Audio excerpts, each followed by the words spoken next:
Olá, vos cumprimento com paz e saúde e compartilho a alegria de podermos abordar mais um tema para esta série, o clamor na saúde.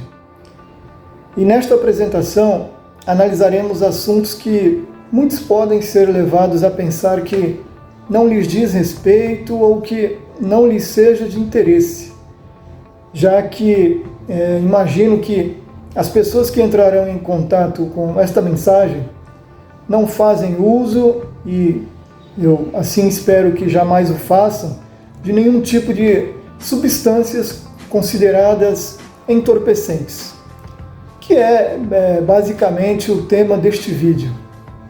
Contudo, nosso intuito é o de apresentar de forma simples à compreensão a devastação que pode ser provocada pelo uso destes chamados componentes de ilicitudes, que estão associados não apenas aos mecanismos neurofisiológicos dos indivíduos que fazem seu uso, e sim a todo um contexto familiar, social ou social sanitário, e consequentemente ao comprometimento do futuro de indivíduos e, obviamente, desta mesma sociedade como a conhecemos hoje.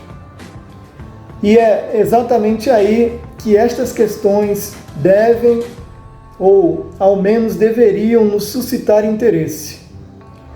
Mas antes de adentrarmos aos assuntos propriamente ditos sobre o tema deste estudo, peço mais uma vez que você, gostando desta apresentação como um todo, ou em partes, deixe aí o seu gostei ou não gostei, se inscreva aqui no nosso canal, isso é muito importante para nós, e ative assim o sininho de notificações. Fique à vontade para comentar ou compartilhar da forma que queira. Bom, o princípio, a despeito de tudo que iremos tratar deste tema e que gostaria de expor a conhecimento, o mundo inteiro jaz nas mãos do maligno. 1 São João, capítulo 5, verso 19. E que tipo de entendimento poderíamos extrair deste texto e destas palavras? O mundo inteiro. Bem, o assunto desta apresentação é tratarmos sobre o tema das drogas, e sabemos que a maioria das pessoas do mundo não fazem nenhum uso destas substâncias consideradas ilícitas. Então, primeiramente, o conceito que deveríamos ter em mente é o de que todos nós, independentes de classes, etnias, línguas ou povos, estamos envolvidos em um conflito cósmico de proporções universais, onde querer estar neutro já significa ter feito a sua escolha. Porque não temos de lutar contra a carne e o sangue, mas sim contra os principados, contra as potestades, contra os príncipes das trevas deste século, contra as hostes espirituais da maldade. Efésios capítulo 6, versículo 12. Então, a pergunta é: onde essa luta acontece? E a resposta é, meu amigo, essa batalha espiritual se desenvolve exatamente na mente humana, onde o inimigo quer entrada para concretizar o seu objetivo. O inimigo de toda alma não vem senão a roubar, a matar e a destruir.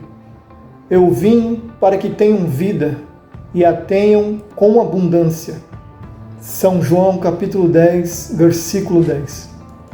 Compreendendo que cada mente humana é um campo de batalha de dimensões cósmicas e que sem neutralidade ou meio termos.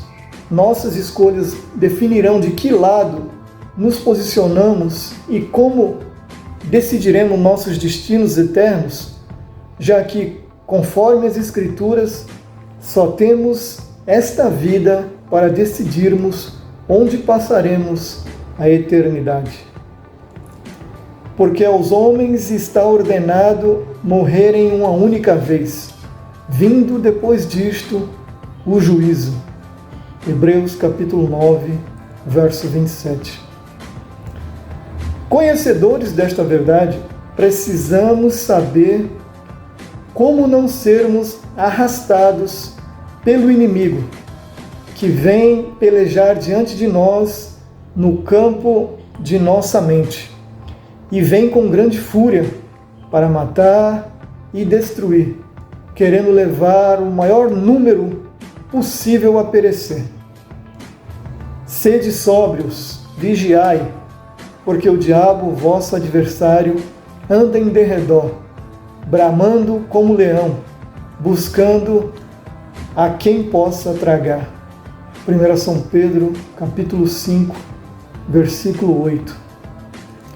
Sabedores de tudo isto, precisamos buscarmos compreender então como e por que do mundo inteiro jazer nas mãos do maligno, conforme as Escrituras.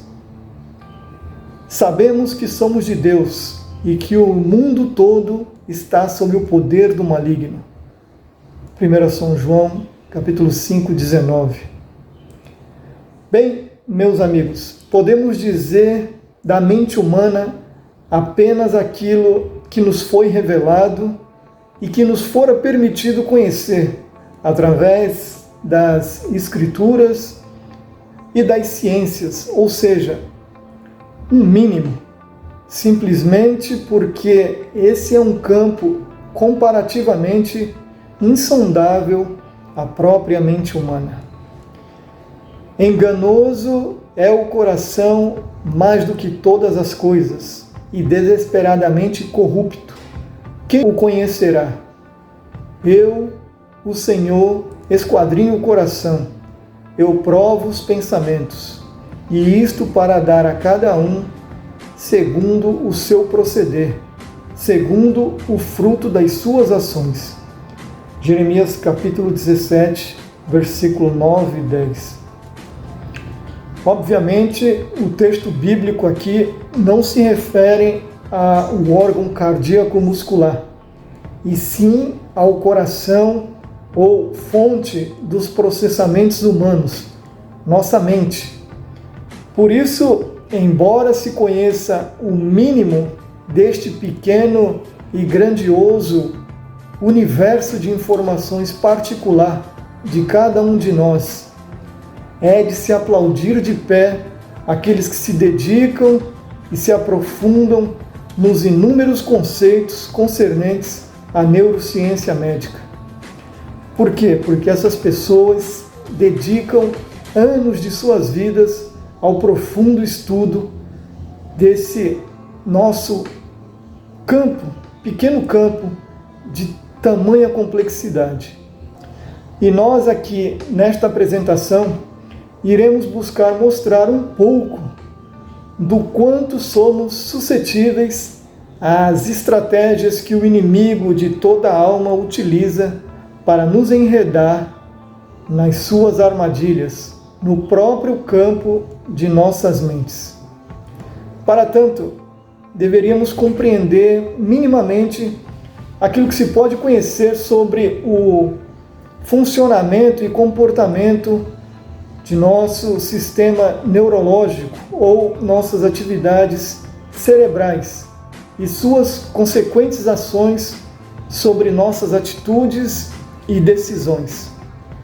Quero com isso levar você além de uma viagem sobre o conhecimento neurofuncional e o comportamental básico deste sistema, chave de nossa existência. Quero que você reflexione e questione o seu comportamento, suas decisões. Afinal, somos seres criados com o propósito de pensar, de questionar tudo ao nosso redor. E se hoje atingimos o conhecimento nas ciências como nunca antes, é porque homens pensantes questionaram o mundo que nos cerca. E adentrando então a mente humana, precisamos saber que toda atividade que o corpo realiza tem sua origem em um comando designado pelo nosso sistema nervoso central, que envia uma informação a viajar através de conexões neurológicas até um órgão efector, que irá assim efetuar ou realizar determinado desígnio ou ordem. Parafraseando aqui o doutor Enéas Carneiro, tudo que ocorre no funcionamento humano é extremamente complexo. Nada é simples como parece. O estender e contrair de um mínimo músculo, por menor que seja, envolve um conjunto perfeito de atividades químicas, neuromuscular, glandular, hormonal, fisiológica, extremamente complexa, de finíssima precisão e delicadeza.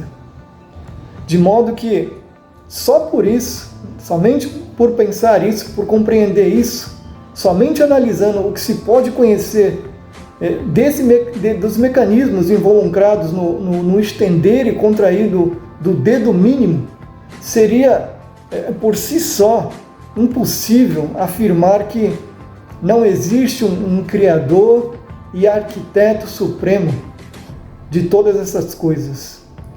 E não ser levado a pensar como muitos nos dias atuais, que preferem ignorar um Criador. Preferem assim acreditar que tudo isso, que toda essa mirabulosa arquitetura orgânica veio à existência do acaso. Mas deixemos esse assunto por agora para uma outra apresentação. E assim, voltando ao nosso tema de estudo, tudo que deveríamos compreender sobre o funcionamento de nosso sistema neurocentral é que, dentro de sua normalidade e equilíbrio funcional, esse sistema agirá sempre para o propósito da subsistência do indivíduo e manutenção de nossa própria espécie. Ou seja, meu amigo, o seu sistema neurocentral está programado pela inteligência maior daquele que o criou para lhe proteger, para lhe permitir sobrevivência e existência, para a vida e não para a autodestruição e morte. Desta forma, quando o seu cérebro detecta níveis deficitários de determinados nutrientes essenciais ao seu organismo, um alerta será acionado e você saberá automaticamente que necessita se alimentar ou mesmo se hidratar urgentemente, porque se você não fizer isso, também automaticamente você será informado que essa atitude de não suprir as necessidades do seu organismo poderá levar à falência de determinados órgãos ou até mesmo à morte. Como já havíamos dito no estudo anterior, os nutrientes são os combustíveis ou a energia que mantém o maquinário humano em atividade e assim nos permite realizar trabalho mecânico. Bom, e além disso, por que mais necessitamos destes nutrientes?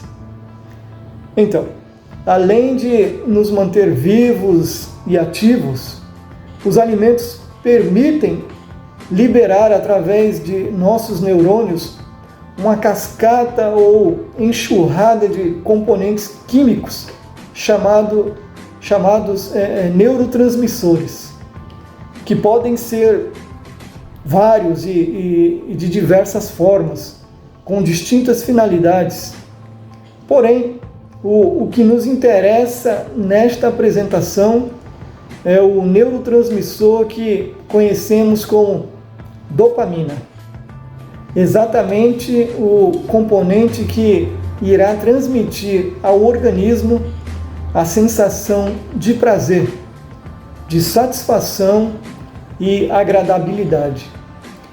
E é justamente esse componente químico que está totalmente relacionado à nossa existência, à nossa reprodução e à manutenção de nossa espécie, entre outros, como memória e diversos controles fisiológicos e hormonais, o cerne central onde o inimigo de toda a alma irá atuar, buscando exatamente o desequilíbrio dessas funções, o que pode levar ao indivíduo tomar escolhas e decisões que, ainda que imperceptivelmente, e claro que isso é estratégico também, irá lhe conduzir a algum tipo de anormalidade funcional do corpo e da mente e, consequentemente, ter um comportamento e atitudes anormais, que por fim, e de forma persistida e descomedida, levará ao colapso de algumas de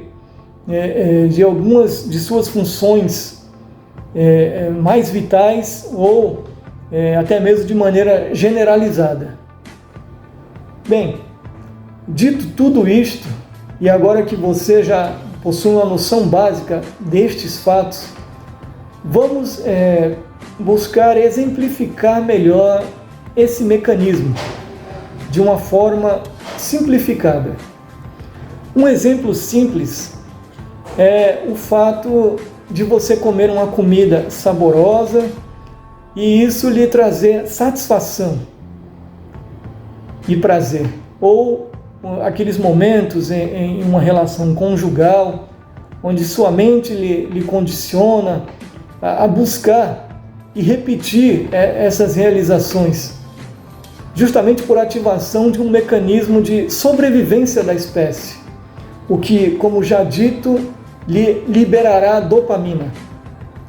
Um outro exemplo, podemos citar os mecanismos envolvidos no processo do sono, também um mecanismo de sobrevivência, porque ninguém consegue sobreviver sem o repouso do corpo e da mente.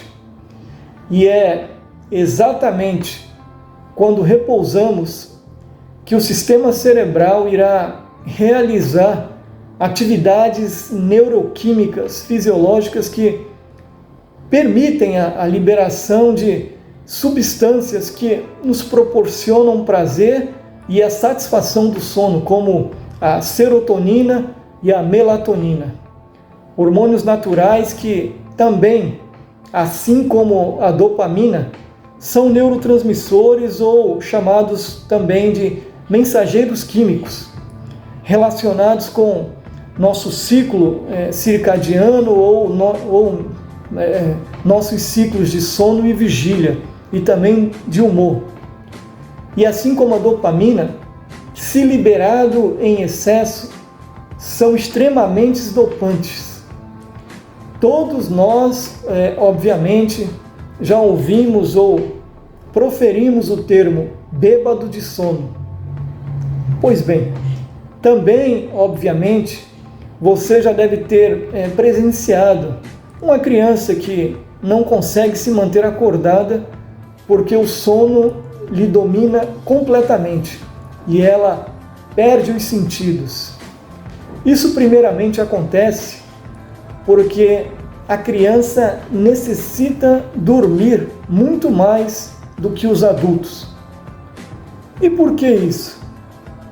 Exatamente porque é através da liberação dessas substâncias do sono que o sistema nervoso vai poder liberar outras mais substâncias essenciais para o processo de subsistência da vida e manutenção da espécie, como, por exemplo, o GH, ou somatotropina, que é o hormônio principal do crescimento de todos os tecidos do nosso corpo. Por isso, a criança necessita dormir em demasia, porque ela precisa crescer, ela precisa se desenvolver e amadurecer para poder se reproduzir. E exatamente esse hormônio é liberado em sua maior plenitude nas horas do sono profundo. Por isso, a melatonina liberada lhe tira os sentidos, para que possa dormir e assim seja possível a liberação destes hormônios.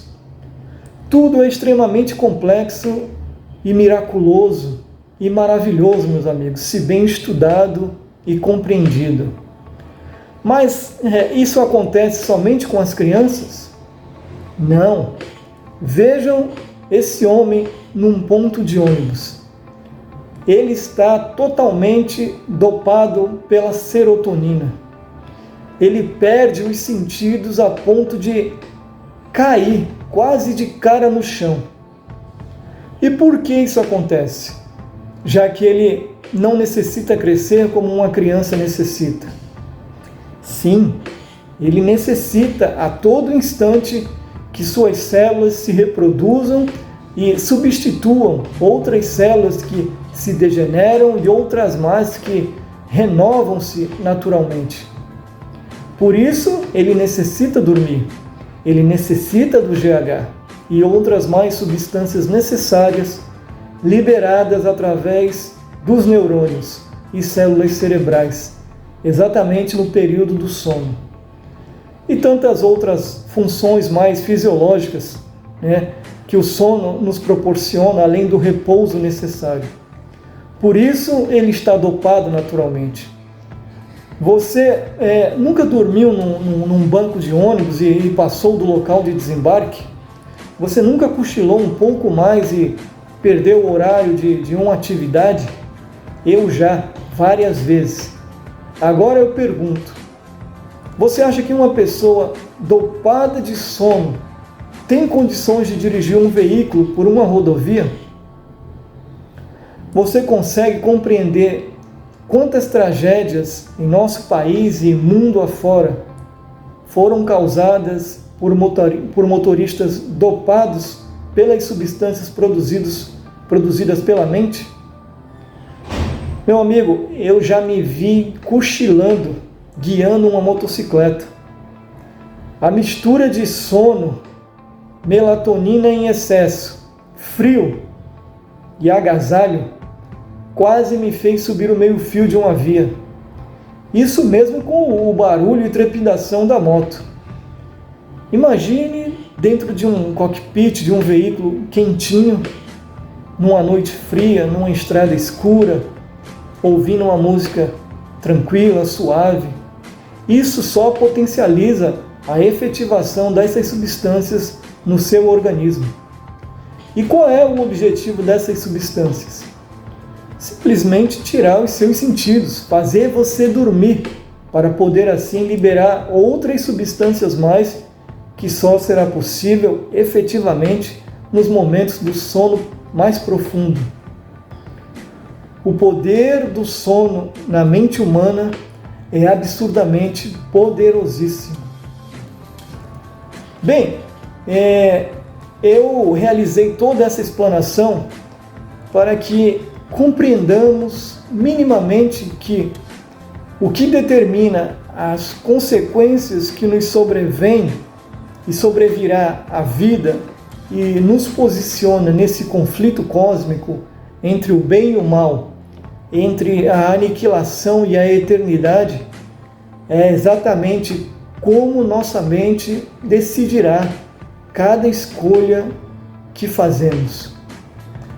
E entendo que a melhor decisão é a que está planificada no conhecimento. E agora, você e eu podemos sim tomar determinadas decisões e escolhas baseados no conhecimento, entendendo que cada um de nós deve ser capaz de encontrar o seu caminho. Porque todos devemos comparecer ante o tribunal de Cristo, para que cada um receba segundo o que tiver feito por meio do corpo, ou bem ou mal. 2 Coríntios, capítulo 5, versículo 10. Voltando às questões de nosso estudo, eu gostaria de deixar mais um questionamento para reflexão. Você usa drogas? Espero que ao longo desta apresentação você encontre a resposta. Pois bem, as substâncias alucinógenas ou psicodislépticas, ou mesmo psicodélicas, como queiram, vão atuar no sistema nervoso de quem as utilizam pelo mesmo princípio, já aqui exemplificado. Porém, através de uma dosagem de liberação desse neurotransmissor, no caso das drogas, a dopamina, cada vez mais elevada, extremamente excessiva, atuando assim de forma a dopar o indivíduo antinaturalmente, modificando a normalidade de suas funções neurofuncionais e transmissões neuromusculares, alterando o humor e o comportamento natural. E em casos extremos, se perde determinadas conexões neuroorgânicas, ou seja, a liberação de constantes enxurradas de dopamina artificialmente, sem o preparo natural do mecanismo orgânico, interfere ou mesmo bloqueiam receptores para essas conexões, o que vai impedir que determinados órgãos recebam os comandos neuronais e se preparem assim adequadamente para receberem esses neurotransmissores, devido ao acúmulo cada vez maior de dopamina no chamado espaço sináptico, ou seja, meu amigo, o espaço de transmissão da informação ou comando neuronal aos receptores de um neurônio seguinte, o que irá sobrecarregar e inviabilizar essa recepção ou comando, o que poderá, consequentemente, determinar uma overdose ou mesmo um quadro de coma, ou seja, perda total de todos os sentidos, o que, dependendo, poderá vir a ser um quadro reversível ou até mesmo irreversível.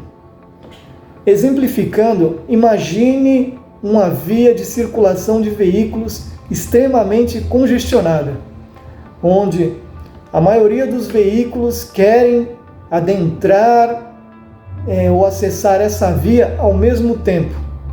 Contudo, esta via não comporta tantos veículos ao mesmo tempo e está totalmente bloqueada. E os veículos não conseguem adentrá-la, e mesmo assim eles tentam. Bom, isso irá inviabilizar essa via e a consequência é o caos completo. Por quê?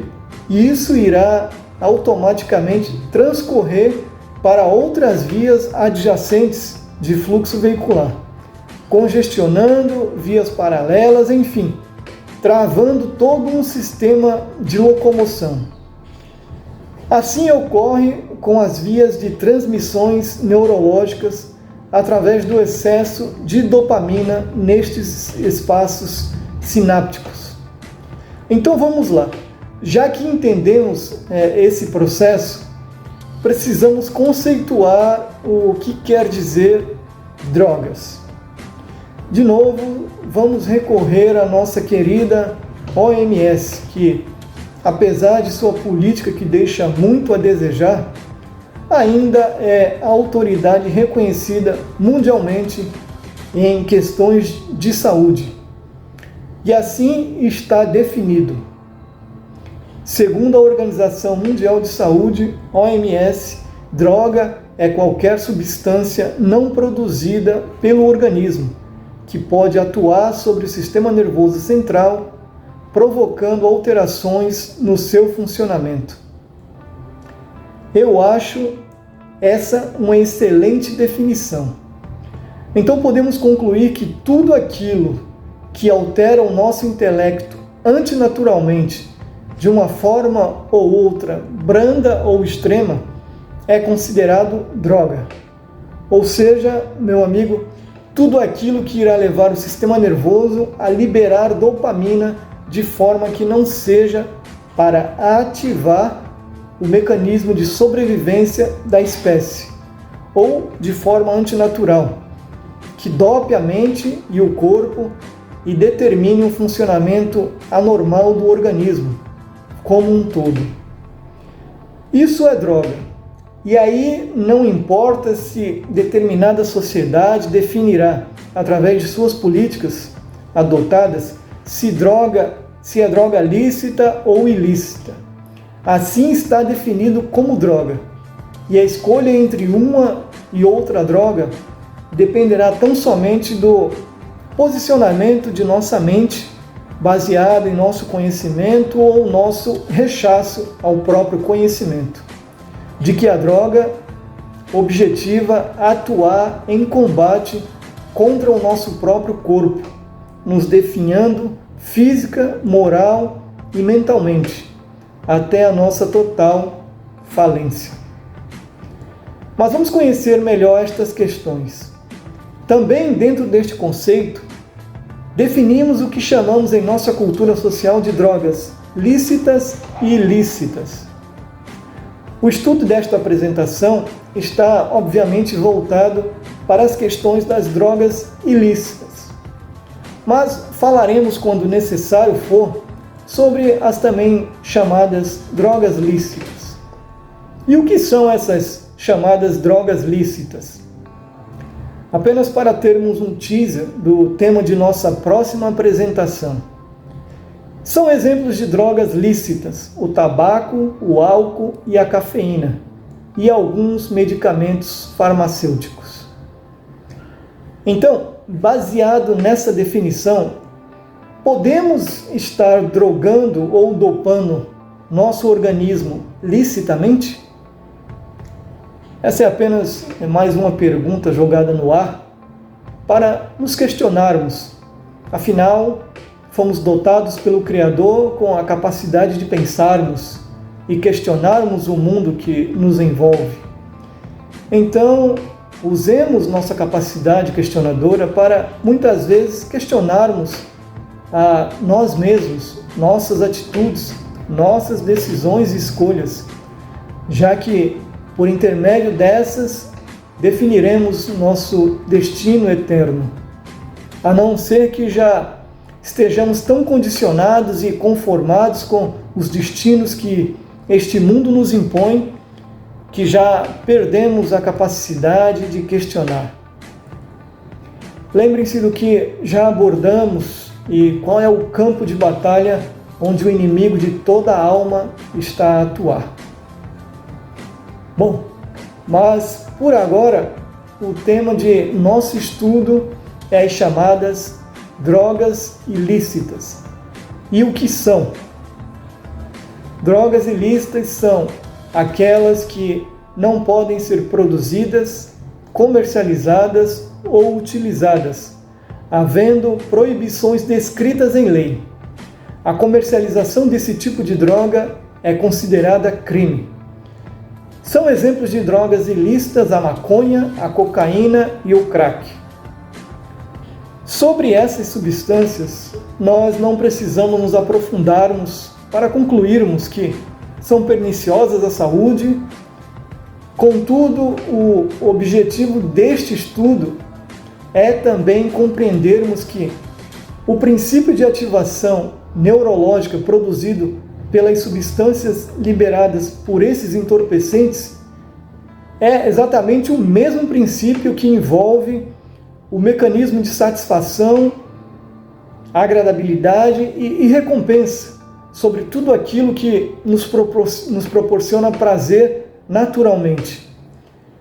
E essa é a chave onde o inimigo de toda a alma irá atuar, buscando desvirtuar, como já havíamos dito no vídeo anterior desta série.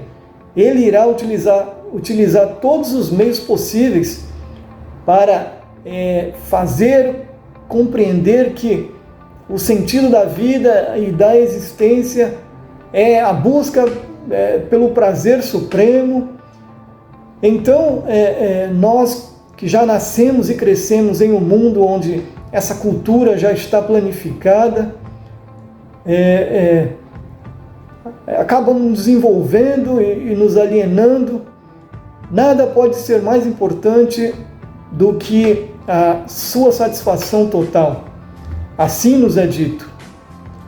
Aproveite a vida ao máximo que puder, e por aí vai, como também já exemplificamos no vídeo anterior. Assim, a propaganda, a cultura e a tradição realizam esse trabalho. É por isso que está escrito: e conhecereis a verdade, e a verdade vos libertará. São João, capítulo 8, verso 32. É por isso que está escrito: esse povo perece por falta de conhecimento. Oséias, capítulo 4, versículo 6. E é por isso que também está escrito: o mundo inteiro jaz nas mãos do maligno. 1 São João 5,19. Então, como já compreendemos, tudo aquilo que nos condiciona a mente a explorar a busca excessiva pelo prazer pessoal nos aprisiona e escraviza, e pode nos trazer consequências irreparáveis. A cada dia, mais e mais doenças do corpo e da mente são estudadas, como depressões, ansiedades, transtornos de tantas naturezas e etc. Tudo porque o homem, desde sua mais tenra origem, tem plantado a busca pelo prazer sem medida e tem colhido a sua degradação. É claro que eu não estou aqui pregando que você não deva ter prazer nas coisas da vida, ou você deva levar uma vida de flagelos e penitências. Isso é outro extremo distorcido da realidade. O que precisamos entender é a verdade dos fatos, porque só a verdade liberta. Então, qual é a verdade sobre o que devemos buscar como sentido da vida?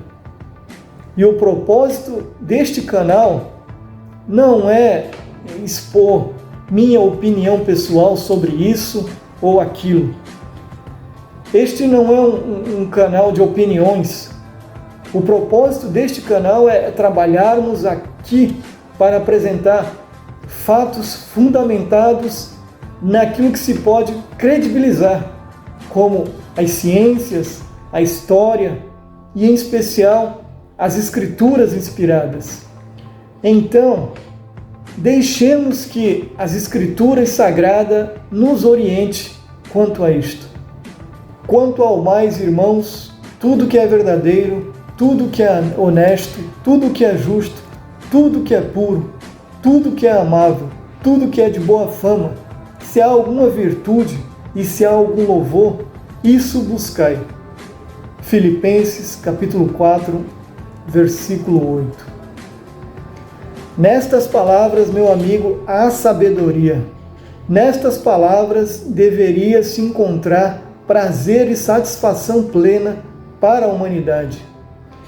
Imaginemos assim uma sociedade que buscasse agir conforme estas palavras. Onde estaria a injustiça? Onde se encontraria o detrimento de uns para com os outros? Ou mesmo a degradação do próprio ser para com ele mesmo?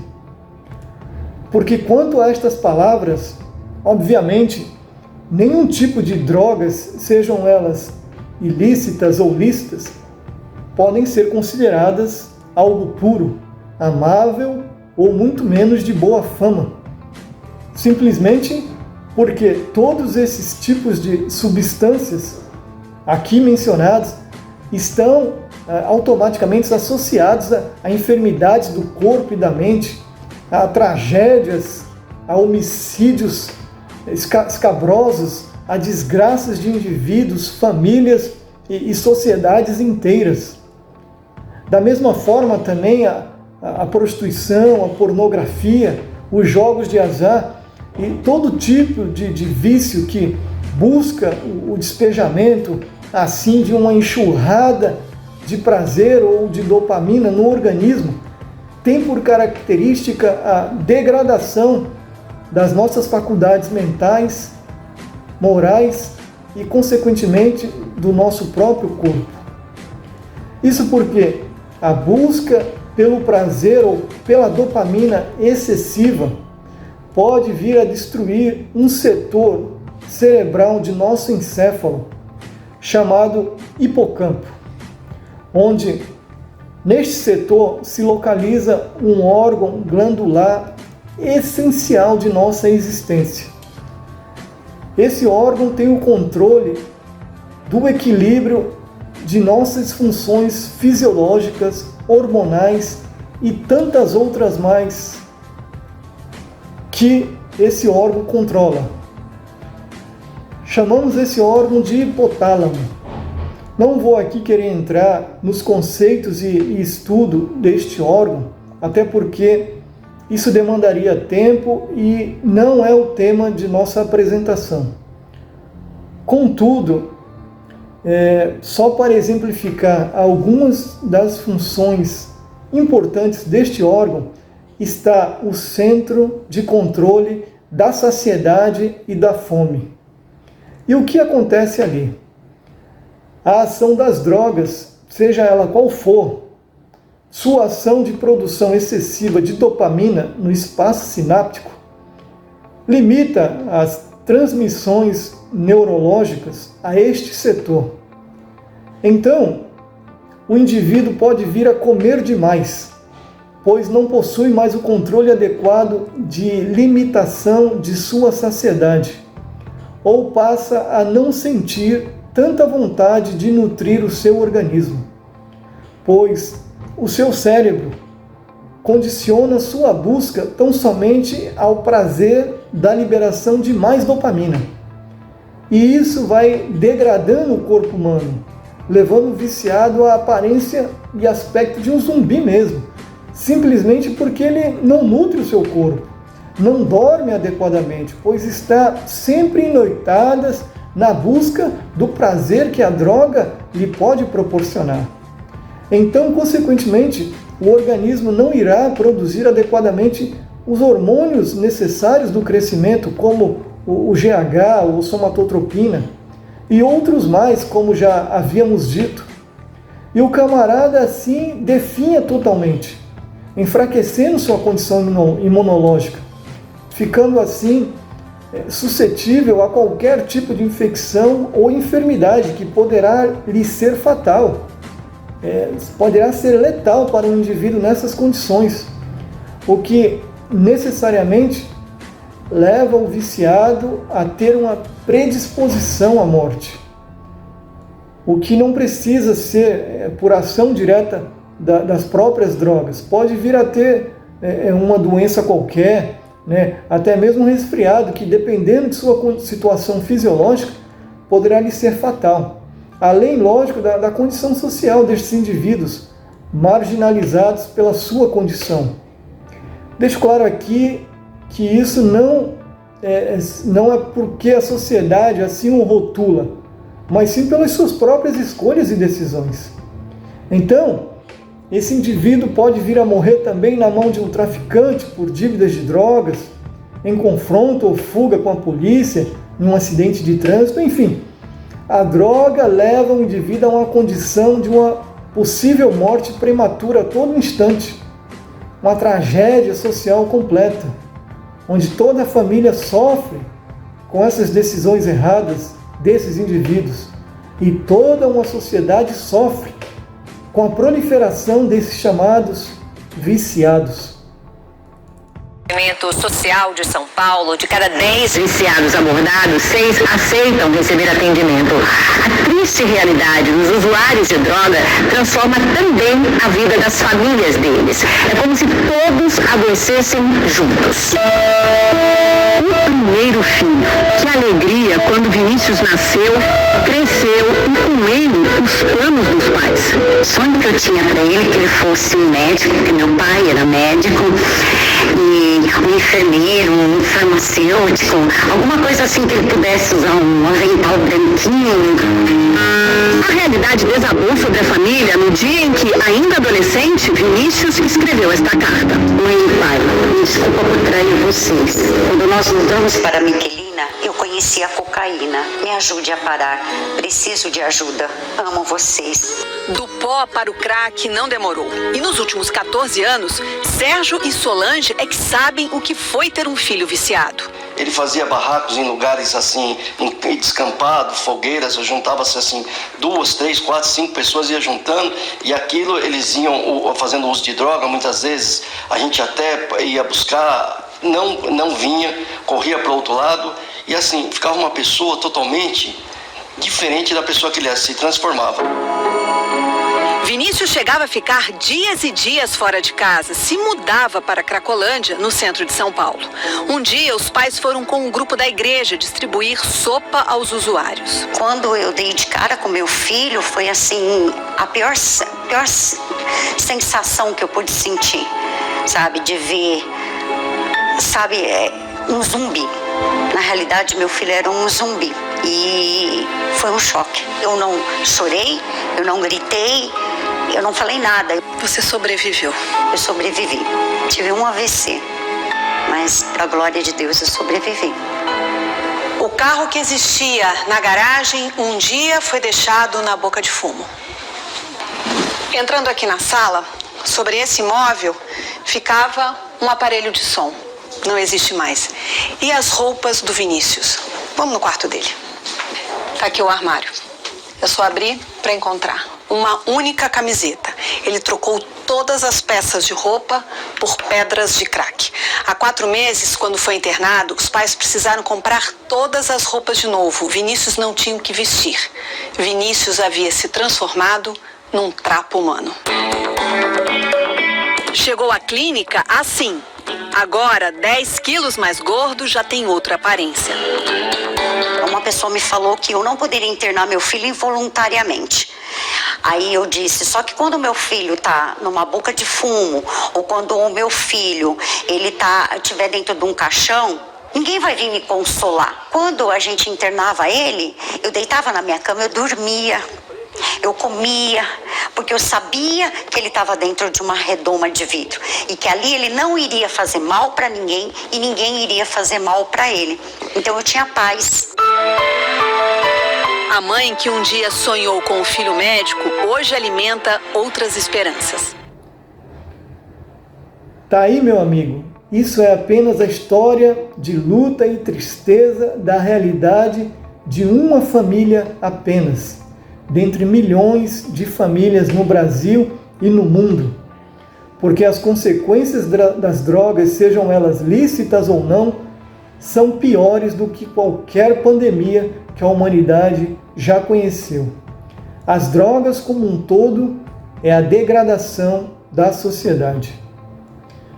Importante dizer que a destruição de células neurológicas dessa área do encéfalo, que já abordamos, ou seja, do hipocampo, torna inviável a vida. Você com certeza já ouviu falar da Cracolândia, aqui no estado de São Paulo, que é uma das maiores concentrações de usuários e de comércio de drogas ao ar livre, a qualquer hora do dia e em especial à noite. Mas a realidade é que na maioria de cada grande metrópole da nossa assim chamada sociedade ocidental, existe uma mini Cracolândia, infectando em especial jovens e crianças de nossas famílias, condenando-as à criminalidade e a um futuro curto e incerto. Veja um trecho introdutório deste documentário feito pela TV Record. O que você está vendo agora não são imagens de uma zona de guerra. Ali é o verdadeiro inferno. Não são imagens da destruição típica das batalhas armadas. Nada como os conflitos na Síria, na Líbia ou no Iraque. Aqui, guerra é outra. Pode fechar o olho e acordar no outro dia, como você não pode nem acordar. Uma luta permanente contra a dependência química. Zumbis, pessoas magras, pessoas usando drogas, pessoas bebendo. Estamos em São Paulo, a maior metrópole da América do Sul. Na maior Cracolândia do mundo. A Cracolândia é um inferno que tem que acabar. Você pode até já ter visto essas imagens antes e se impressionado com as cenas. Mas não é o suficiente. Crianças viciadas, mães com criança fumando droga com filho. Prepare-se para ver a Cracolândia de um novo ângulo e conhecer os segredos desta região com os depoimentos daqueles que não têm voz, daqueles que nunca têm vez. Os usuários que fazem das ruas o próprio lar. Não tem ninguém, eu sou sozinho, eu e Deus. Cracolândia, o retrato do caos. O crack, a morte das famílias, a destruição do ser humano e o roubo da alma. Perde tudo por causa da droga, então pra mim tem sido a ruína. É um prazer maldito. O ser humano, ele é movido a prazer. Só que esse prazer vai acabar com a minha vida. Te alivia, te faz feliz por um momento. Tira, você esquece de tudo. Eu perdi minha vida inteira. Perdi mulher, perdi tudo. Eu sou um lixo. São Paulo, capital, no centro da cidade, a maior Cracolândia do mundo. Milhares de pessoas se rendem ao vício. De cima, o que vemos é um formigueiro humano. Pessoas andam em zigue-zague sem parar, mas parecem zumbis. Eu sou usuário, eu uso. Carregam colchões. A fumaça de um churrasco improvisado se mistura dos cachimbos de crack. É o pior lugar do mundo. Isso, meu amigo, não é exclusividade nossa. Vejam esse vídeo da realidade de uma das sociedades mais ricas do mundo, considerado primeiro mundo, simplesmente infestadas de criminalidade e de usuários sub-humanos.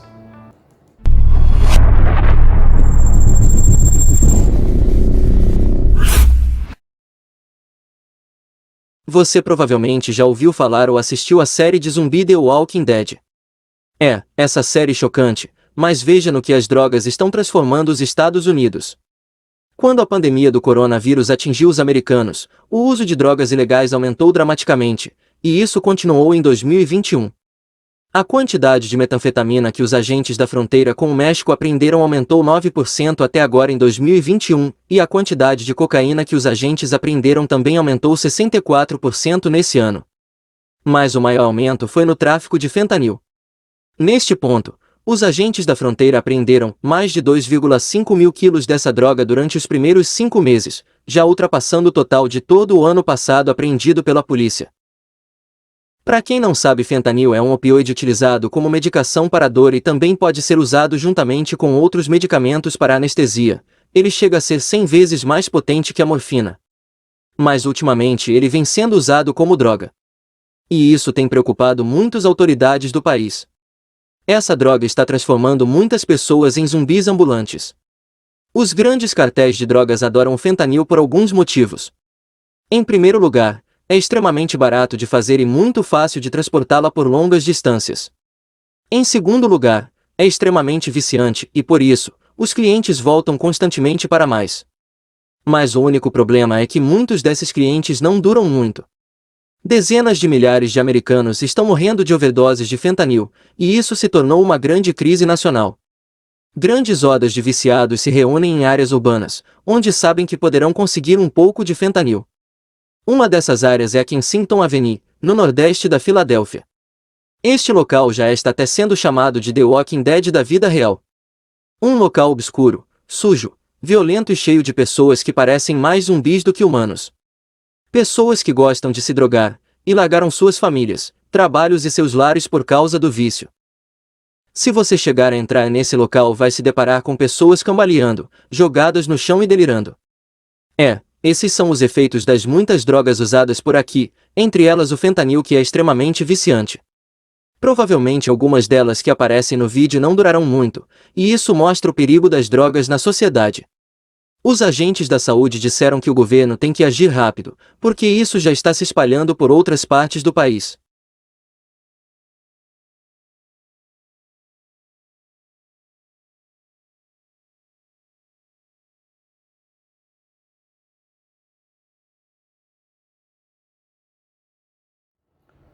Contudo, e infelizmente, existem forças influenciadoras dentro dessas sociedades consideradas sociedades modernas que militam incessantemente para que outras forças mais, no caso forças políticas, atuem para descriminalizar a ilicitude dessas substâncias, para que sejam consumidas cada vez mais livremente no seio social.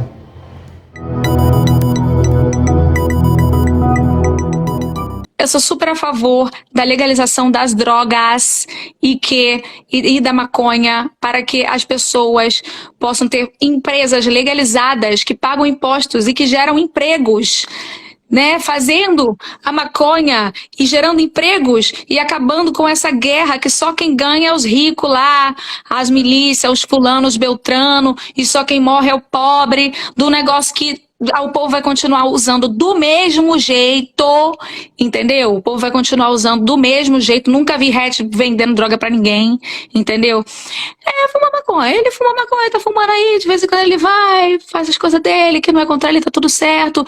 E por mim, tinha que mais é virar empresa que paga imposto, ao invés de deixar esse povo rico, tudo aí, ó, lavando dinheiro, sei lá como, entendeu? Acho que proibir as drogas não faz com que as pessoas parem de usar. E ao invés de estarem aí colaborando para essa guerra na favela que só mata o pobre, só mata a gente que nada tem a ver com isso, entendeu? E só deixa rico esse povo que faz as coisas e não paga imposto e que lava dinheiro, não sei o quê. Tinha que virar empresa, gerar emprego, colocar igual coloca no cigarro ali, ó, se fumar acontece isso, isso, isso. E essa é a minha opinião. Será que o Lula apoia isso, gente? Apoia isso aí, Lula. Pô, tô te dando o maior apoião. Apoia essa legalização aí pra nós. Cara, essa polêmica me fudeu. Eu perdi publicidade por causa disso. Ai, meu Deus do céu, cara. Ai, uma grande hipocrisia, porque provavelmente um monte de gente que vende das publicidades fuma maconha também, querido.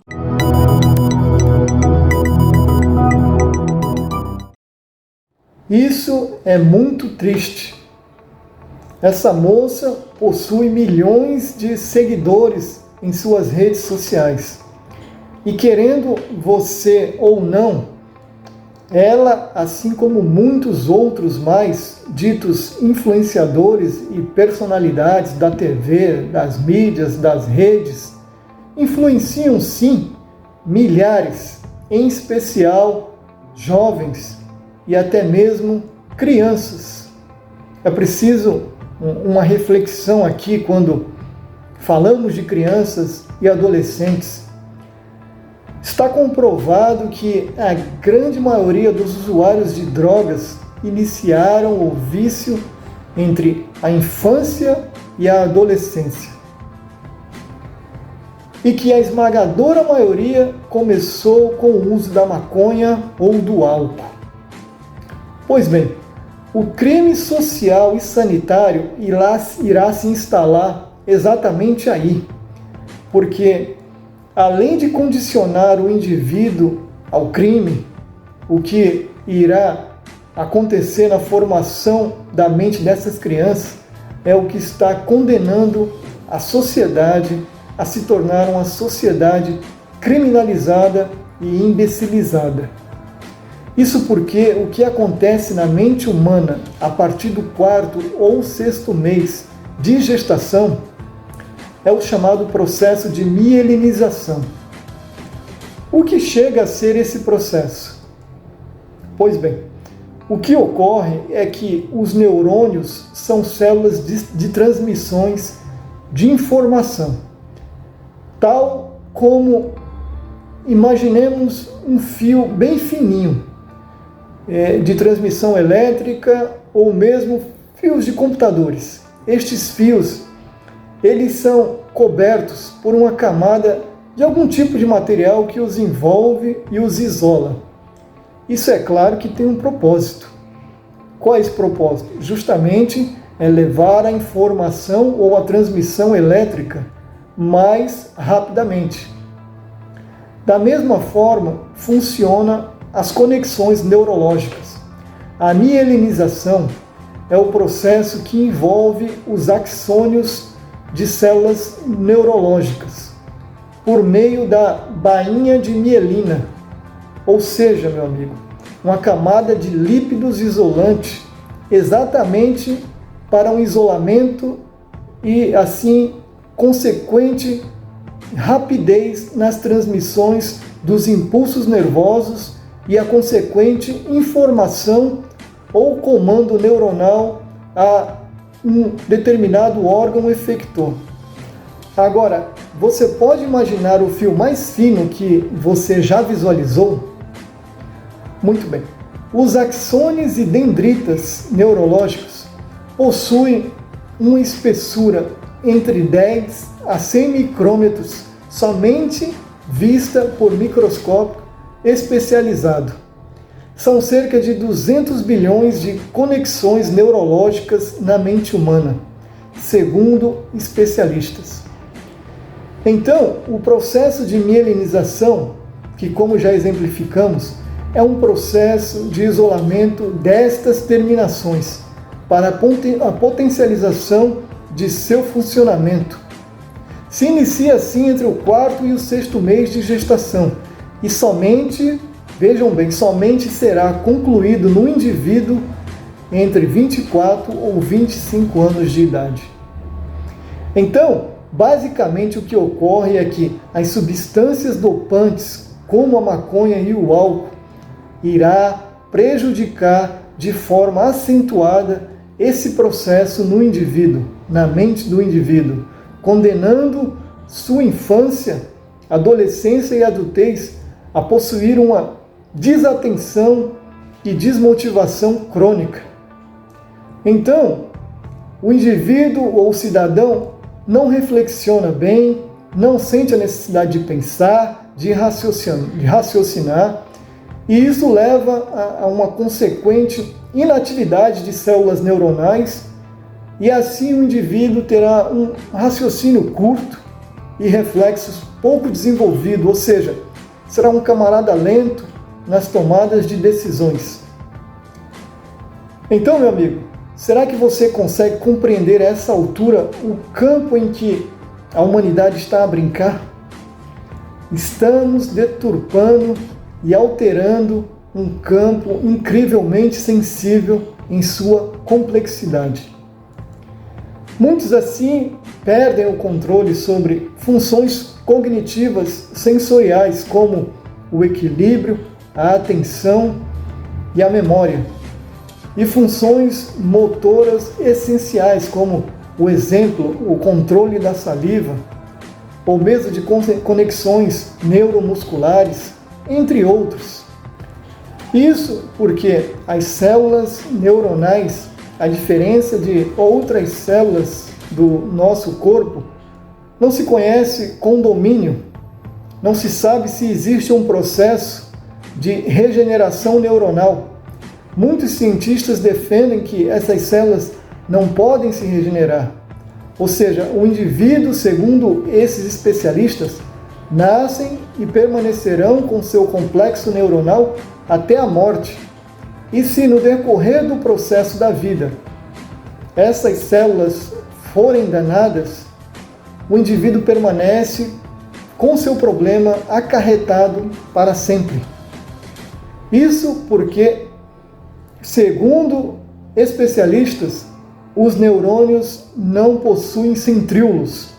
E o que são centríolos?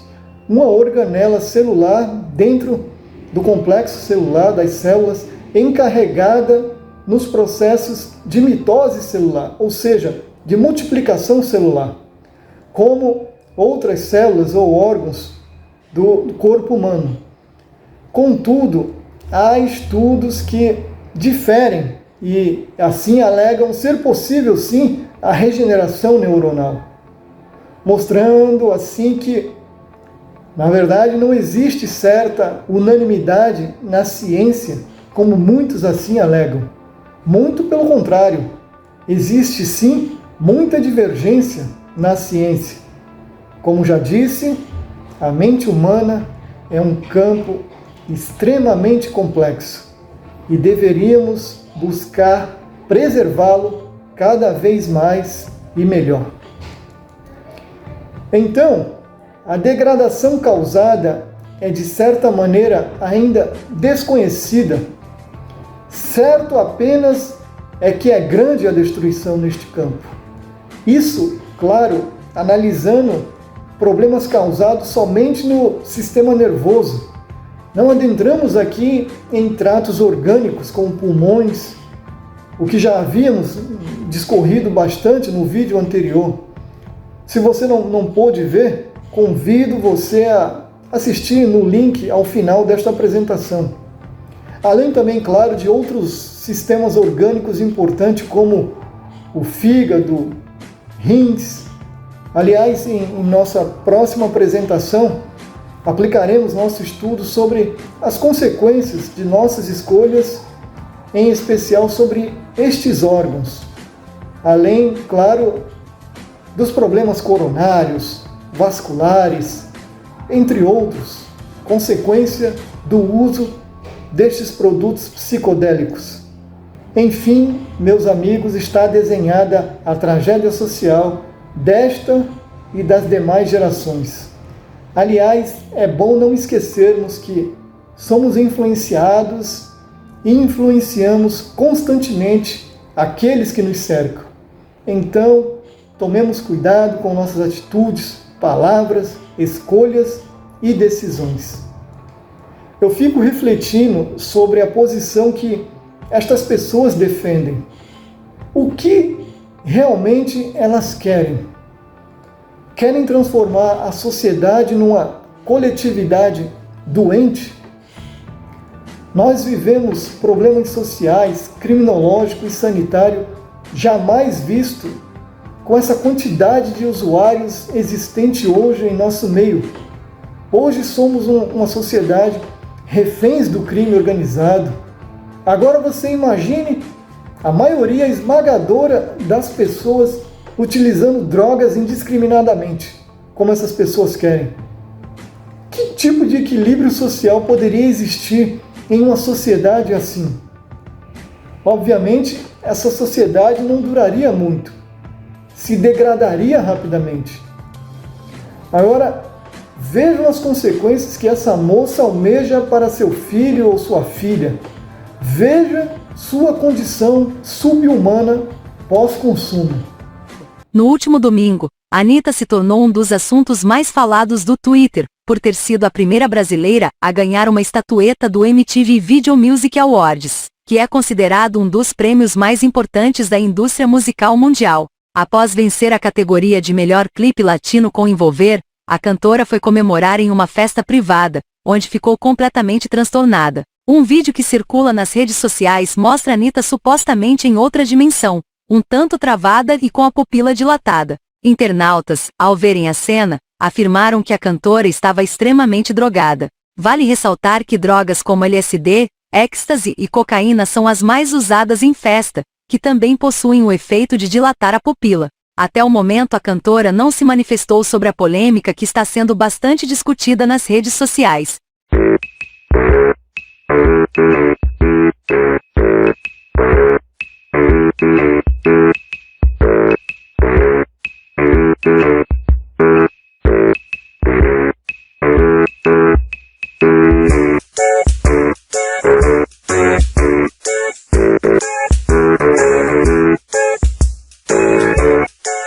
E assim, meus amigos, o projeto de liberação das drogas está sendo arquitetado. Já de muito ouvimos ativistas que esbravejam as autoridades a liberação da maconha. Essa que é, junto com o álcool, a droga de iniciação para a grande maioria dos usuários de outras drogas consideradas mais pesadas, como a cocaína e o crack, ou mesmo sintéticas como o LSD. Mas vejam os males integrados nas substâncias liberadas por o uso desse entorpecente, considerado pelos usuários como uma droga natural, nessa reportagem da BBC. A maconha é a droga mais consumida do mundo e o uso tem crescido ainda mais, tanto para fins medicinais quanto recreativos. Mas como ela afeta o cérebro? 3 estudos recentes ampliaram o conhecimento científico sobre isso, indicando efeitos importantes sobre memória, aprendizado e até nossos sentimentos. Eu sou Vitor Tavares, da BBC News Brasil, e neste vídeo eu vou contar quais são as novas descobertas da ciência sobre a cannabis. Vou me basear em um artigo escrito por 4 pesquisadores de neurociência e neuropsicologia, publicado no site acadêmico The Conversation.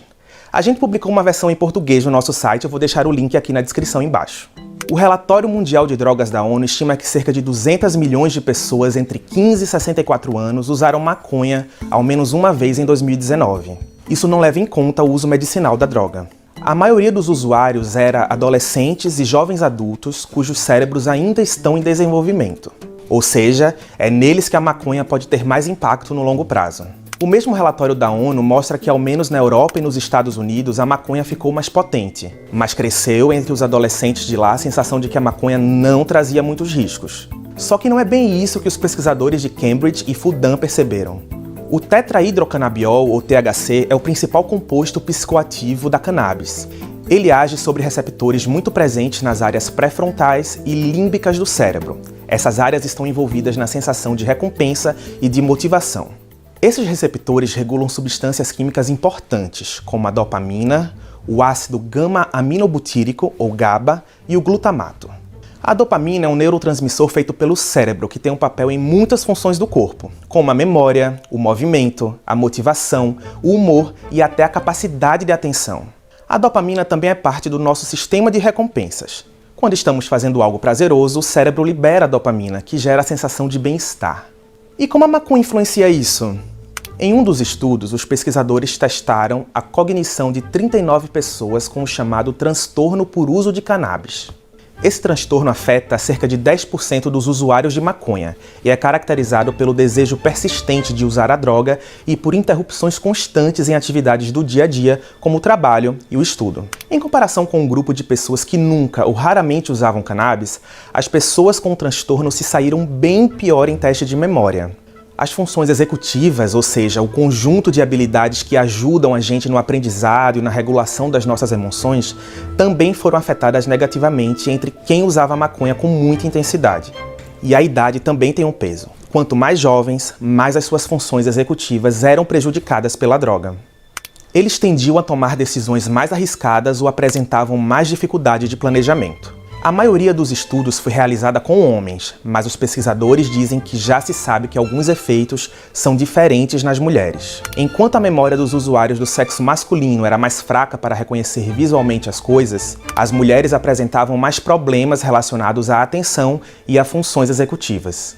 Até aqui falamos dos efeitos sobre o que os cientistas chamam de cognição, mas foram observados também efeitos importantes sobre os sentimentos dos usuários de maconha. O motivo tem a ver justamente com os sistemas de recompensa e motivação do cérebro, que eu mencionei lá no começo. Ao inibir essas ações cerebrais, a cannabis pode atrapalhar o desempenho na escola ou no trabalho, uma vez que pode nos fazer sentir menos motivado a nos esforçarmos. E também diminui o sentimento de recompensa quando temos êxito numa tarefa. Os pesquisadores observaram efeitos apenas sutis disso em usuários moderados de maconha, mas supõem que os impactos sejam mais fortes em pessoas que fazem uso intenso e crônico da droga.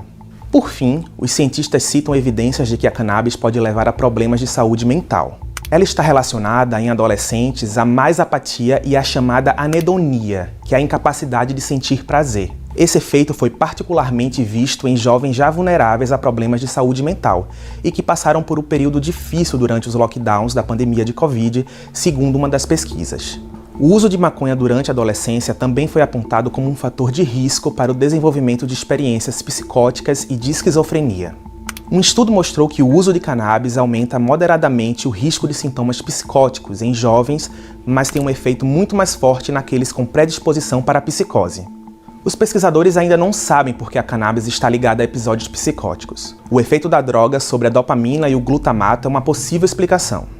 Outro estudo com 780 adolescentes sugeriu que a associação entre o uso de cannabis e experiências psicóticas talvez se deva ao efeito de maconha em uma região do cérebro chamada uncus. O uncus fica dentro do parahipocampo, uma parte do cérebro envolvida na memória e no bulbo olfatório, que está envolvido no processamento de cheiros. E essa região do cérebro tem uma grande quantidade de receptores canabinoides. Ele também já foi associado com esquizofrenia e experiências psicóticas. Vale lembrar que a maconha tem crescido também como uma ferramenta médica. Pelo mundo e também no Brasil, milhares de pacientes já usam a cannabis para tratar problemas como convulsões e dores crônicas. Mas os pesquisadores se dizem preocupados com o efeito que um consumo prolongado e indiscriminado da droga tem principalmente sobre cérebros ainda em desenvolvimento, como os de adolescentes. Esse efeito cognitivo e psicológico provavelmente depende em grande parte da dosagem e da frequência do uso, mas também de características individuais, como o sexo e vulnerabilidades genéticas de cada pessoa. Também é preciso pesquisar mais para saber se esses efeitos negativos são temporários ou permanentes. É importante mencionar que uma revisão de estudos indica que, no caso de uso leve de cannabis, os impactos negativos parecem diminuir depois de períodos de abstinência. E eu fico por aqui, espero que você tenha achado este vídeo interessante e até a próxima. Tchau!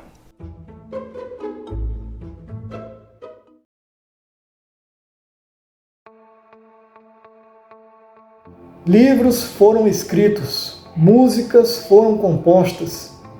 O cinema fez a sua parte, buscando construir no imaginário social a cultura do usuário legalizado, o que já se tornou uma realidade em muitas sociedades, porém não sem sua consequente degradação.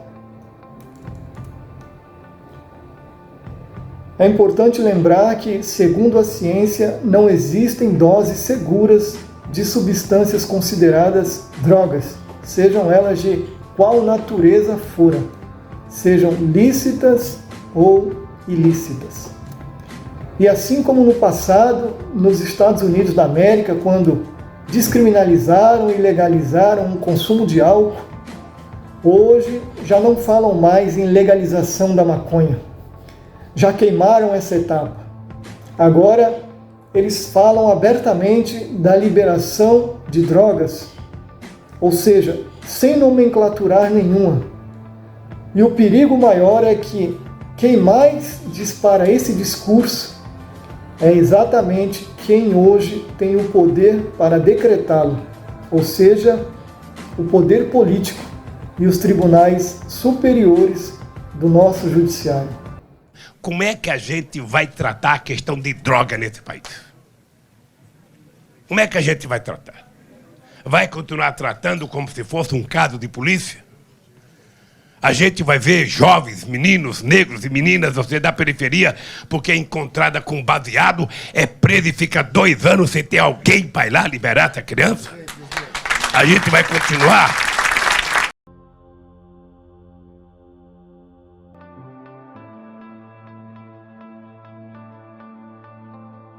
Tudo isso é muito assustador. O poder do Estado, que deveria ser usado para combater a criminalidade e os problemas sociais e sanitários, hoje age com discurso em favor desse tópico malévolo e pernicioso, que são as drogas ilícitas.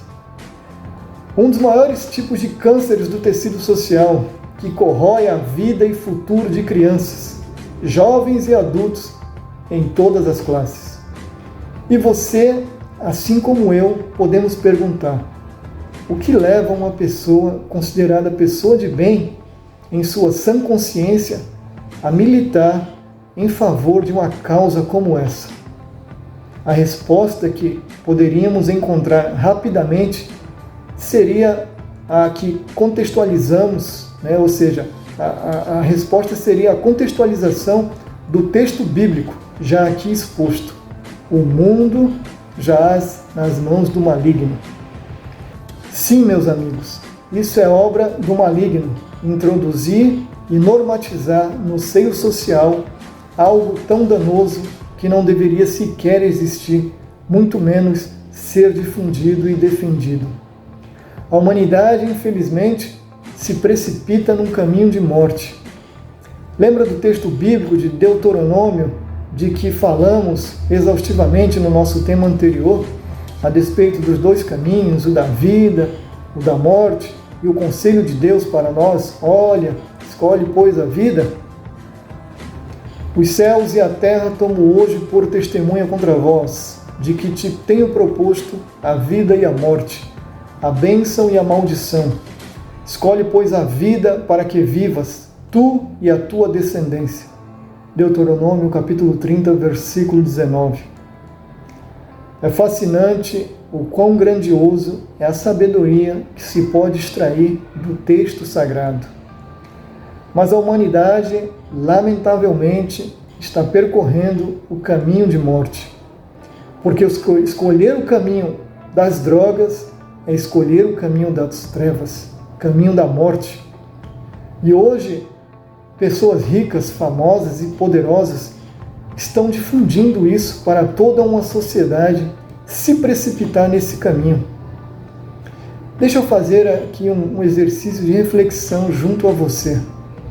Essas pessoas que fazem uso frequente de substâncias capazes de alterar as funções normais do seu organismo, deixa eu lhe dizer que essas mesmas substâncias também são capazes de alterarem o DNA de nossas células. A maioria dessas pessoas não sabem, mas no DNA de cada um de nós está o código da vida. E que, quando se altera o DNA, se altera a formação genética humana. E o resultado disso é totalmente desconhecido. O que se sabe é a inviabilidade da vida ou a deformação genética do corpo. Não por acaso temos casos de nascimentos de crianças microcefálicas, gêmeos siameses, síndromes de diversas nomenclaturas, surgimentos de novos tipos de fibroses, cardiopatias, transtornos de diversas naturezas, enfim, meus amigos, uma enormidade de problemas genéticos conhecidos e desconhecidos, transmitidos hereditariamente, ou seja, de pais usuários para os filhos, que carregarão essas consequências que não foram causadas por suas ações. E assim se cumpre a palavra do Senhor no texto da lei do segundo mandamento, escrito no livro de Êxodo, no capítulo 20, no verso 5. Porque eu sou o Senhor teu Deus, sou o Deus zeloso que visita a iniquidade dos pais nos filhos, até a 3ª e 4ª geração daqueles que me aborrecem. Êxodo 20, verso 5. Ou, em outras palavras, daqueles que ignoram assim o conselho divino para a escolha da vida e, ao contrário, escolhem o caminho de morte. E assim, meus amigos, essas pessoas com grande influência e poder querem estimular uma sociedade doente, deformada e degenerada. Uma outra resposta que podemos associar é essa. Esse é simplesmente um dos mercados mais lucrativos do mundo e que a cada ano aumenta cada vez mais seu crescimento e potencial lucrativo. E nesse negócio, meu amigo, estão envolvidos homens poderosos, líderes de governos em todo o mundo, que lucram muito com toda essa sujeira.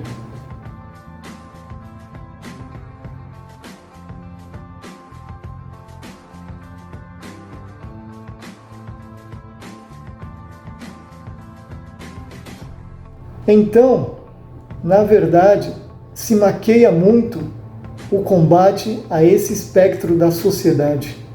Isso porque não existe um real interesse em acabar com um nicho de mercado tão lucrativo como esse.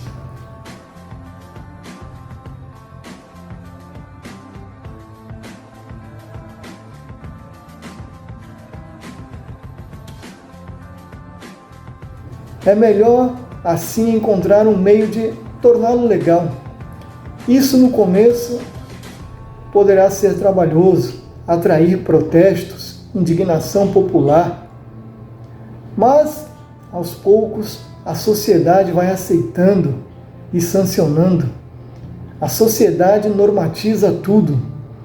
Assim como o cigarro e a bebida, e hoje a difusão em massa dos jogos de azar.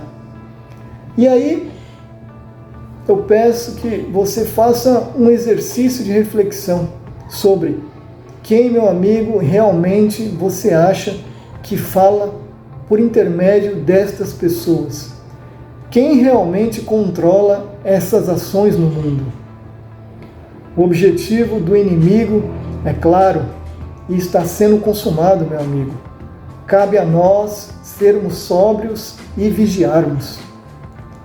Sede sóbrios, vigiai, porque o diabo, vosso adversário, anda em derredor, bramando como leão, buscando a quem possa tragar. 1 Pedro, capítulo 5, versículo 8. Exemplos não nos faltam de tragédias pessoais e familiares, vítimas das consequências de suas terríveis escolhas.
Um paralelo precisa ser feito quanto às condições em que essas tragédias alcançaram as vidas dessas pessoas.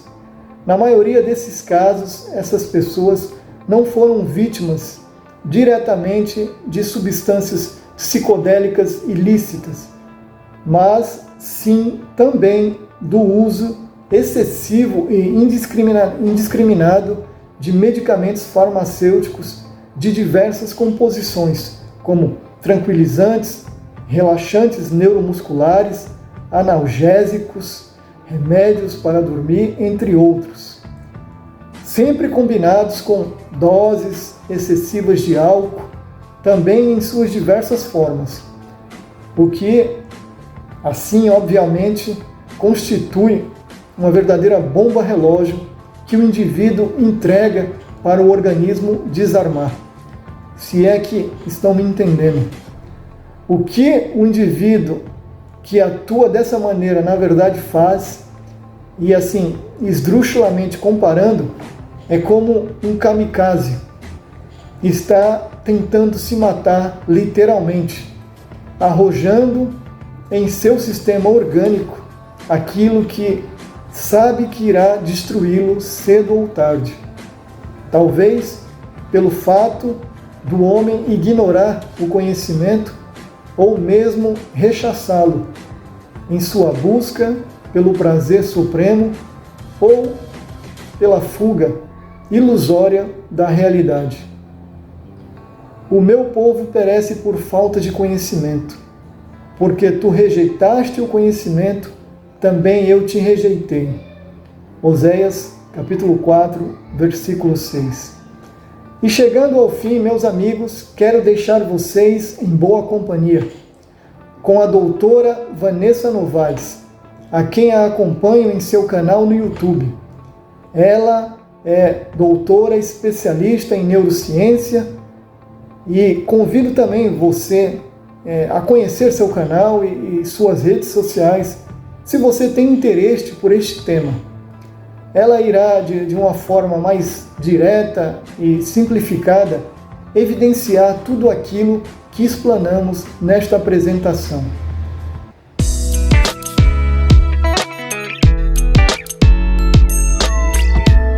Olá pessoal, tudo bem? Eu sou a professora Vanessa Novaes e hoje eu vou falar para vocês um pouquinho sobre quais os efeitos que as drogas têm no cérebro. O que a droga faz no cérebro do indivíduo que o deixa tão dependente, né? Quais as alterações estruturais que acontecem no cérebro do cidadão para ele de repente deixar de lado a família, deixar de lado o trabalho, deixar de lado tudo e viver em função daquela droga, do consumo daquela droga. Vamos entender de uma vez por todas então quais são os efeitos morfofisiológicos do uso da droga. Vamos lá.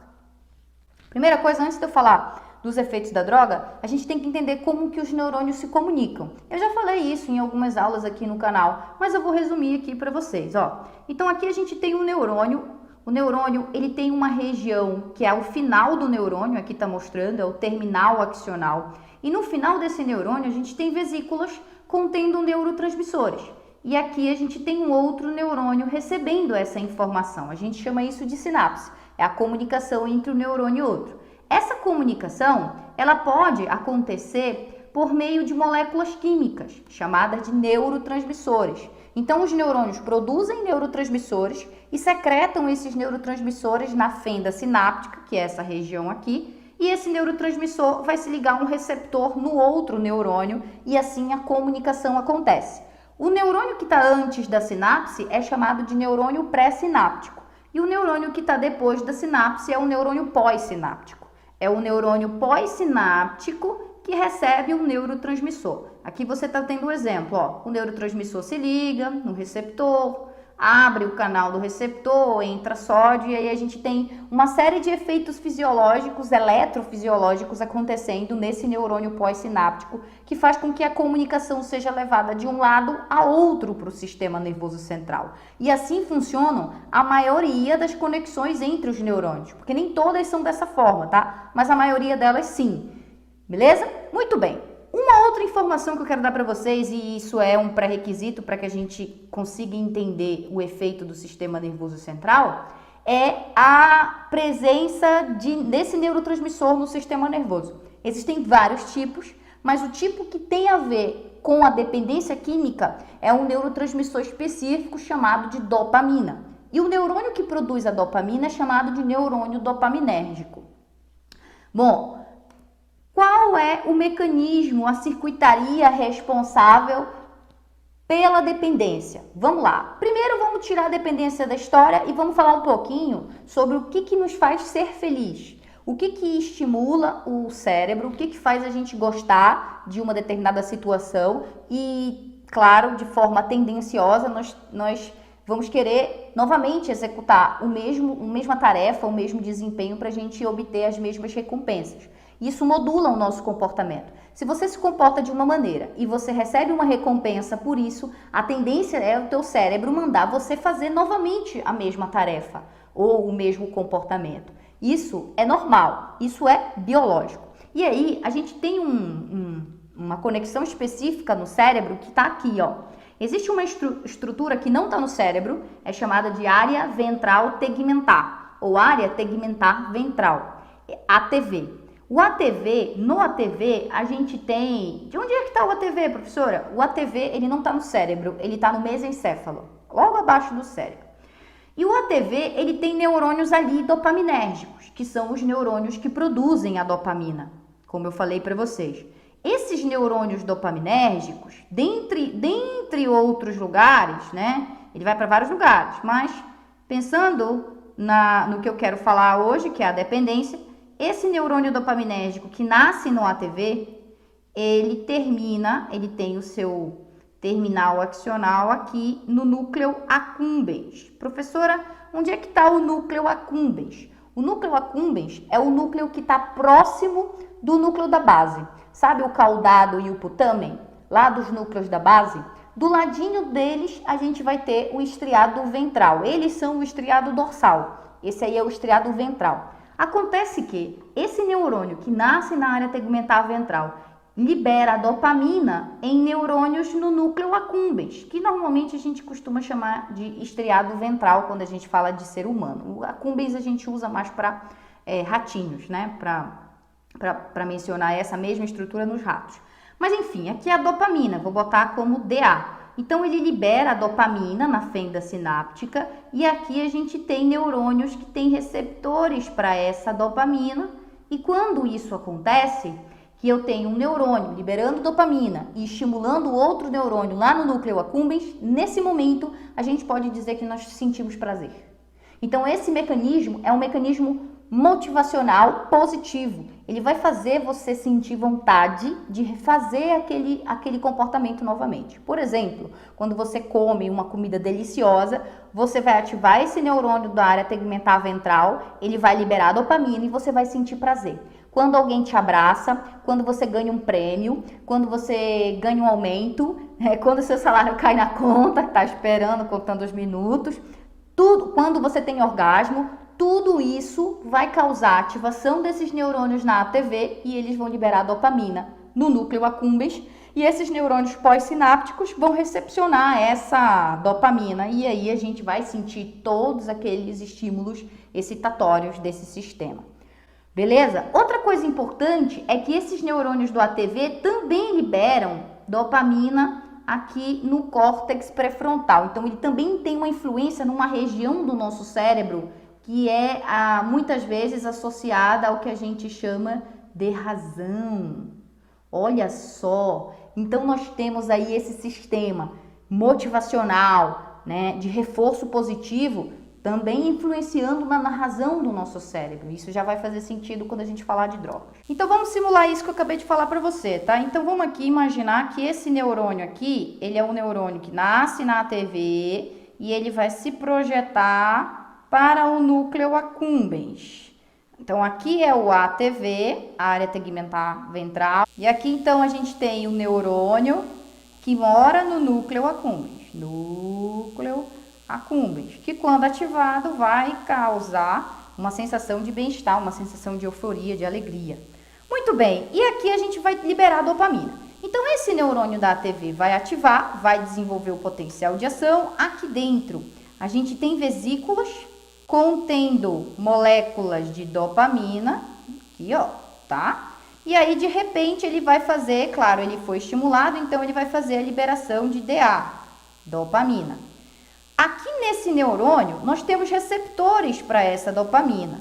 Então aqui, vou desenhar aqui de verde o receptor. Nós temos receptores para essa dopamina. Então a dopamina vai se ligar a esse receptor e tranquilamente nós vamos ter o efeito prazeroso da droga, certo? Esse neurônio vai ativar e a gente vai ter o efeito prazeroso da droga. O que as drogas fazem com esse sistema? Esse sistema ele não funciona só quando a gente usa droga, ele funciona para as coisas boas da vida.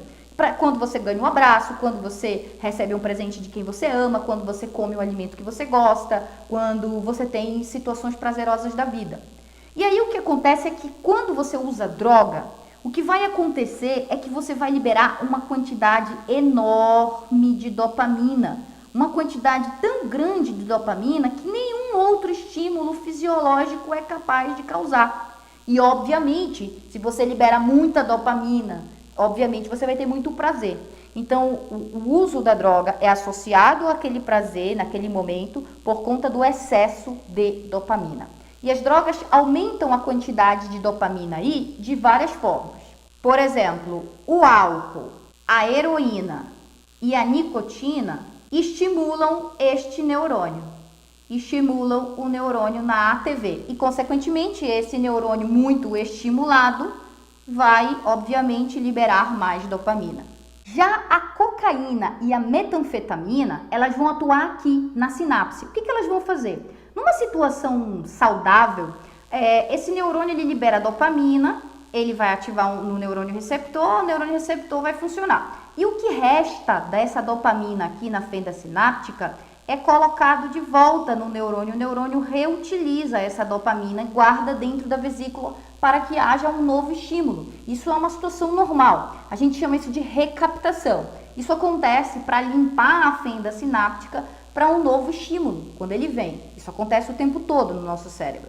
Acontece que a metanfetamina e a cocaína bloqueiam os receptores que bloqueiam as proteínas que fazem essa recaptação da dopamina. E se elas bloqueiam essas proteínas, obviamente não vamos ter a recaptação da dopamina. Os níveis de dopamina, então, na fenda sináptica vão aumentar demais, o que causa também toda a excitação provocada pelas drogas. Bom, aí o que vai acontecer? Com o tempo, esse excesso de dopamina na fenda sináptica vai fazer esse neurônio aqui, que é o neurônio do núcleo accumbens, ficar insensível à presença de dopamina, de forma que o indivíduo vai ter que aumentar a quantidade de droga utilizada para ter o mesmo efeito, porque com o tempo esse neurônio vai ficando dessensibilizado. E tem uma outra coisa que acontece. Todo o teu sistema, isso não só o sistema nervoso, mas todos eles, funcionam para economizar energia. Então, sempre quando você tem uma proteína funcionando na célula, você está gastando energia. E o sistema vai entender o seguinte: se eu tenho um monte de receptor para dopamina aqui, e eu tenho bastante dopamina na fenda sináptica, não há necessidade de ter um monte de receptor, porque eu vou garantir a ligação desse receptor com a dopamina, porque tem um excesso de dopamina na fenda sináptica. Deixa eu colocar aqui muita dopamina aqui. Então aqui está cheio de dopamina. Se aqui está cheio de dopamina, não tem chance desses receptores não conseguirem se ligar à dopamina. Então, não há necessidade de ampliar o número de receptores. Pelo contrário, a célula entende que ela vai endocitar alguns receptores, pois não há mais essa necessidade de ter muito receptor. Aí, a gente começa a fazer endocitose desses receptores de dopamina, de forma que esses receptores eles vão ficando dentro da célula, eles vão sendo endocitados. E quando eles são endocitados, eles não funcionam como receptores de dopamina. Com o tempo, então, o indivíduo, à medida em que ele vai usando droga, ele vai perdendo receptores na superfície da célula pós-sináptica, fazendo ele ficar com menos sensibilidade à presença de dopamina, e também essas quantidades de dopamina muito baixas não serão suficientes para trazer prazer e alegria para o indivíduo. Com isso, ele vai precisar aumentar o uso de drogas e estímulos fisiológicos do dia a dia, coisas boas do dia a dia que aconteça com o indivíduo, produzirá quantidades de dopamina em níveis normais, mas ele tem quantidades anormais de receptores, fazendo com que nada mais tenha sentido a não ser usar a droga. É por isso que constantemente quem usa droga se afasta da família, vai morar na rua, não tem mais ligação emocional com ninguém, justamente porque agora nós não temos estímulos nenhum no neurônio pós-sináptico fisiológico. todos esses estímulos agora eles serão unicamente com a utilização da droga. Eu espero que vocês tenham entendido. Com isso, é uma situação muito importante, nós estamos modificando, nós estamos alterando a conexão entre esses neurônios, nós estamos alterando a bioquímica do neurônio e isso é muito sério, tá? E muitas vezes isso é irreversível. Uma vez que aconteça a endocitose desses receptores de dopamina, há estudos que digam que nunca mais ele volta à superfície, mesmo se o indivíduo parar de usar a droga. Isso faz com que ele entre normalmente em depressão posteriormente. Isso é muito comum em indivíduos reabilitados que param de usar droga, mas precisam tomar remédios para depressão, porque a baixa quantidade de ativação dopaminérgica nessa região vai fazer ele diminuir os prazeres da vida e, consequentemente, vai entrar em processo de depressão. Se você gostou, por favor, comenta, curta, fale um pouquinho se você conhece alguma história semelhante, se você entendeu, se tá legal o conteúdo, dá sugestão de novos conteúdos, eu estou aberta à opinião de vocês. Tchau, tchau e até a próxima.